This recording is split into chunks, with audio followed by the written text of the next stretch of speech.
నమస్కారం. నా పేరు ప్రసాద్ బుజ్జి, జనసేన పార్టీ పాలకొండ నియోజకవర్గం. మాజీ మంత్రి అంబటి రాంబాబు గారు ఏం మాట్లాడుతున్నారో ఒకసారి చూడండి. ఇదిగే భుజాలు నొప్పిగా ఉన్నాయంటగా మరి ఎందుకు నొప్పిగా ఉన్నాయో మాకు తెలియదు. ఇదిగే భుజాలు నొప్పిగా ఉన్నాయంటగా మరి ఎందుకు నొప్పిగా ఉన్నాయో మాకు. అంబటి రాంబాబు గారు, మీరు జైలుకి వెళ్ళి వచ్చిన తర్వాత మీ మైండ్ పోయినట్టుంది. మీ ఆరోగ్యం మీద కొంచెం శ్రద్ధ తీసుకోండి. పవన్ కళ్యాణ్ గారిని ఏ విధంగా అంటే, నాలాంటి జన సైనికులు చాలామంది మీకు బుద్ధి చెప్తారు. ఆల్రెడీ ప్రభుత్వం మీకు బుద్ధి చెప్పింది. అయినా పవన్ కళ్యాణ్ గారి ఆరోగ్యం మీద మాట్లాడే హక్కు మీకు లేదు.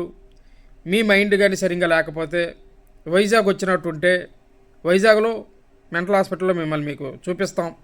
అంతేగాని మా అధ్యక్షుల వారు ఆరోగ్యం పైన కానీ ఏమైనా ఆచితూచి మాట్లాడితే మాత్రం నాలాంటి జన సైనికులు చాలామంది తీవ్రంగా ఖండిస్తారు. ఇది మీరు స్వీట్ వార్నింగ్ అనుకుంటారో సీరియస్ వార్నింగ్ అనుకుంటారో మీ ఇష్టం. ఈసారి ఆయన ఆరోగ్యం మీద కానీ మాట్లాడితే ఈసారి మాత్రం ఏం చేయాలో మా జన సైనికులకు బాగా తెలుసు. అందుకు దయచేసి మీ ఆరోగ్యం మీరు చూసుకోండి.